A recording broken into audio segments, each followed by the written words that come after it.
Hello, mate. Thank you. Hello, everybody.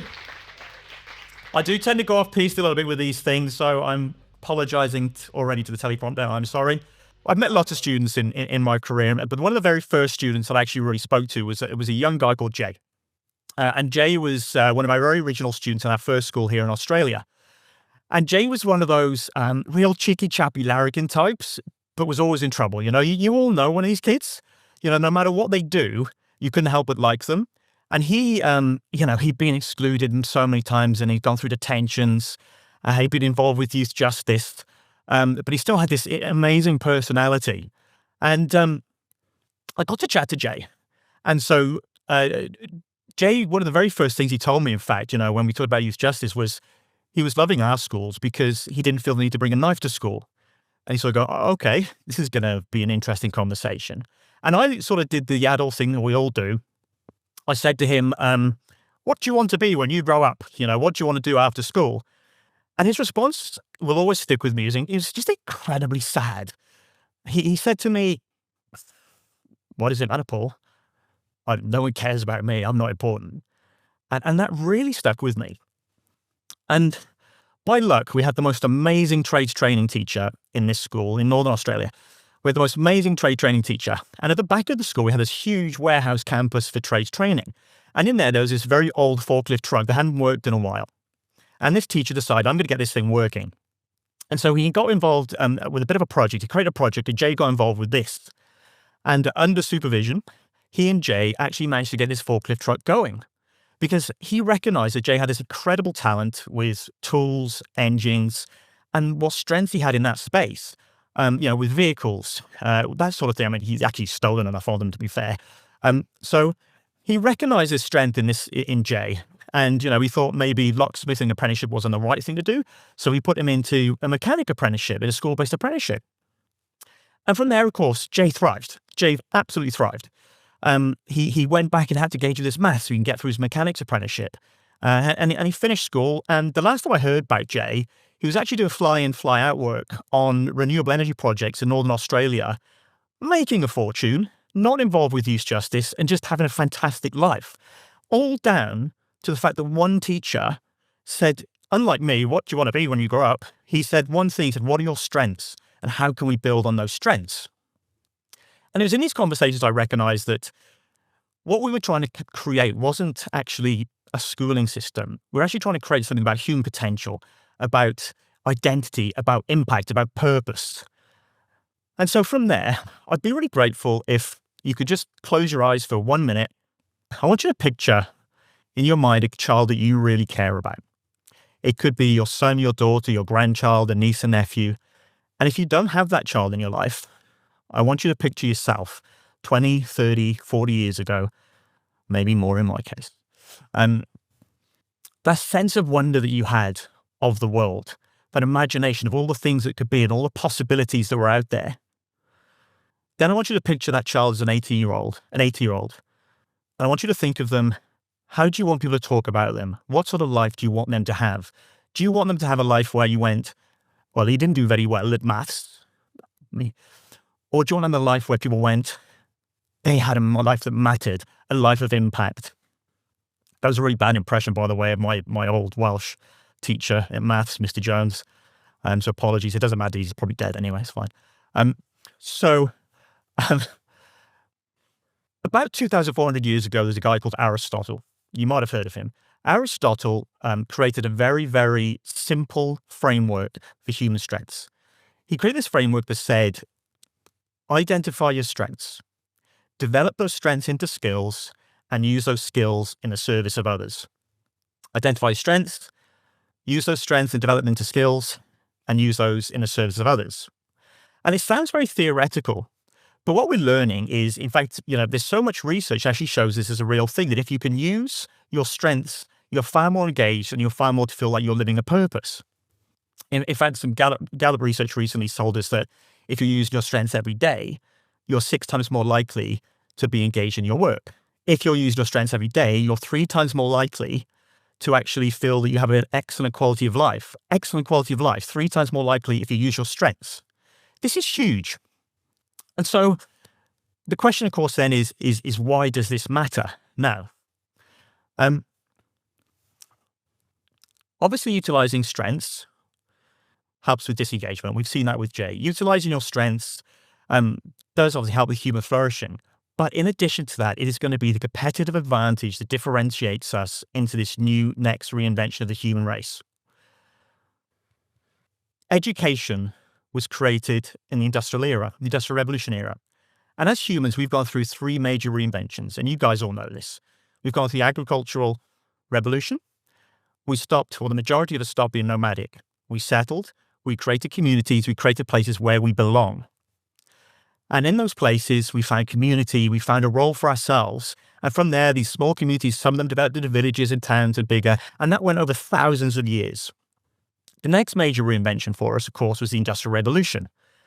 And in the Industrial Revolution, over a sort of hundreds of years as opposed to thousands, humans prospered. We found wealth, some of us did, but lots of people were dragged out of poverty through it. We found travel, we found health services, but also we started to lose our identity as humans. We stopped flourishing because the whole point of the Industrial Revolution was to create sameness, was to create conformity.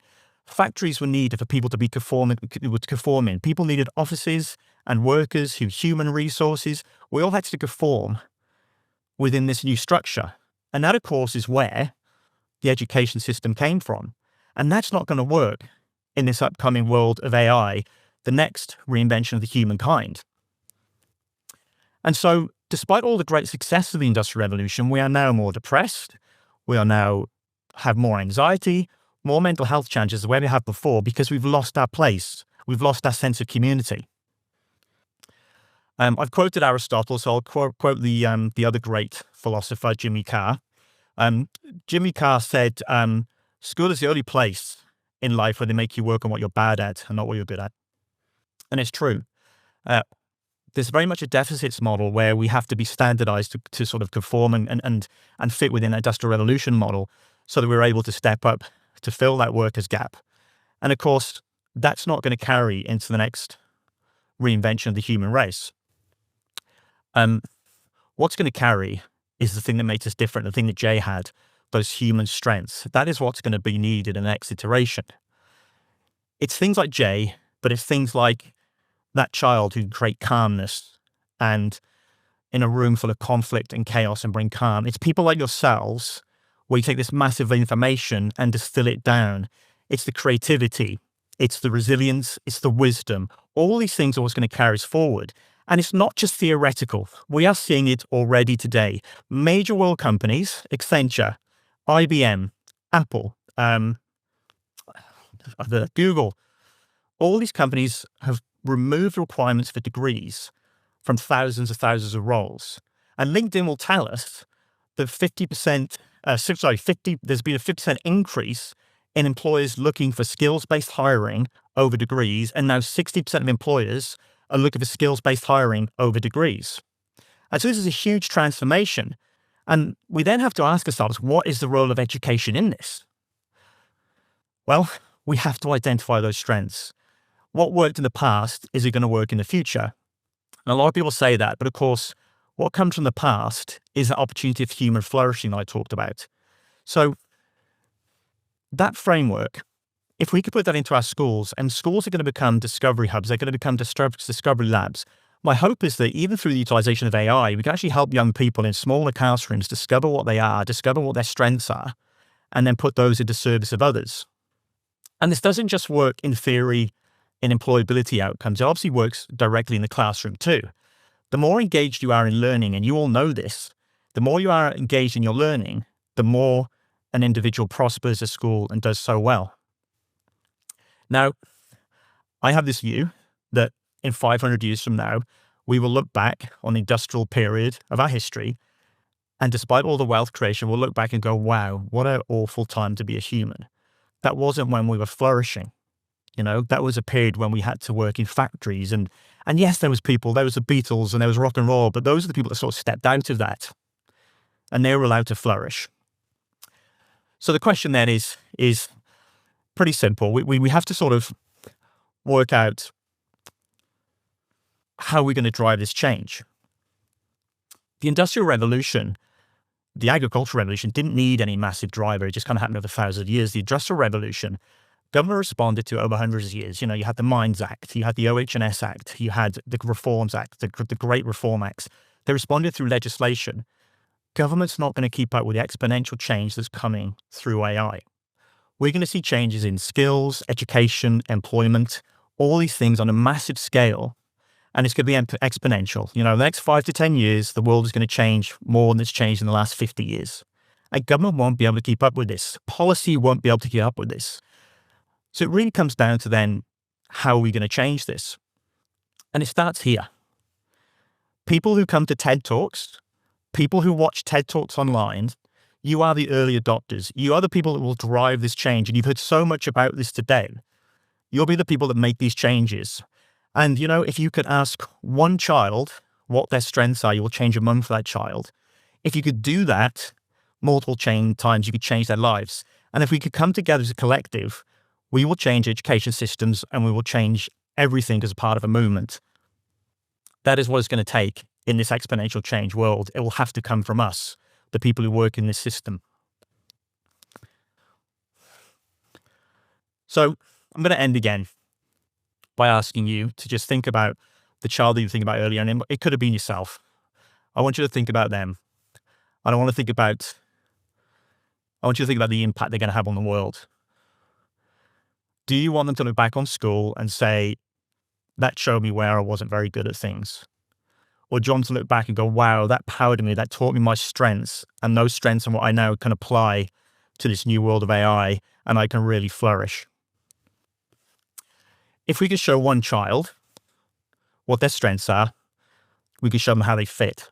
If we could show that child how they fit, we can show them why they matter. And if we show that child why they matter, why you matter with your strengths in this new AI revolution world, we can really be unstoppable. Thank you, everybody. Do about